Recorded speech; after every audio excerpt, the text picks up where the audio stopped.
Dinner was served. The men, who were more numerous, sat at the first table in the entrance hall, and the ladies at the second in the dining room with the Marquis and the Marquise. As she went in, Emma felt enveloped in warm air, a mingling of the scents of the flowers and fine linen, the savor of the meats and the smell of the truffles. The candles in the candelabras cast long flames over the silver dish covers. The facets of the crystal glasses, covered in a dull mist, reflected a pale glimmer from one to the other.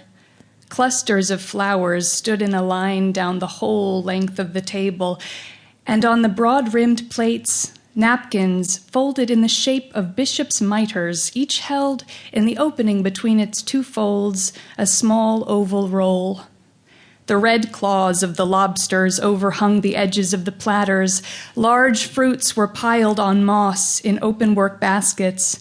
The quails wore their feathers.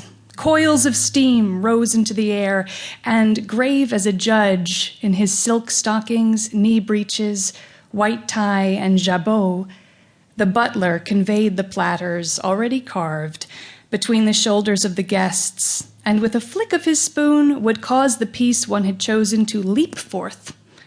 On the tall porcelain stove with its copper bands, a statue of a woman, draped to the chin, stared motionless at the room full of people. Madame Bovary noticed that several of the ladies had not put their gloves in their glasses.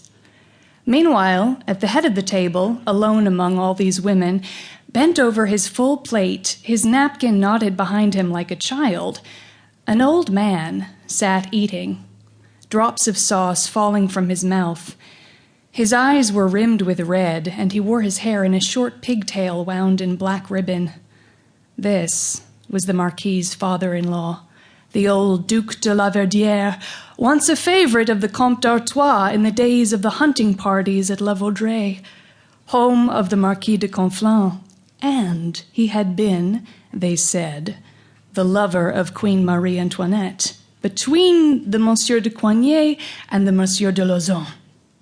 He had led a riotous life of debauchery, filled with duels, wagers, abductions of women. He had devoured his fortune and alarmed all his family.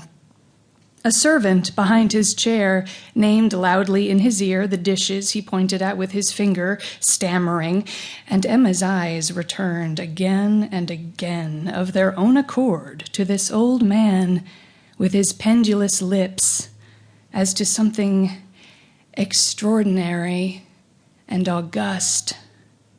He had lived at court and slept in the beds of queens. Iced champagne was poured.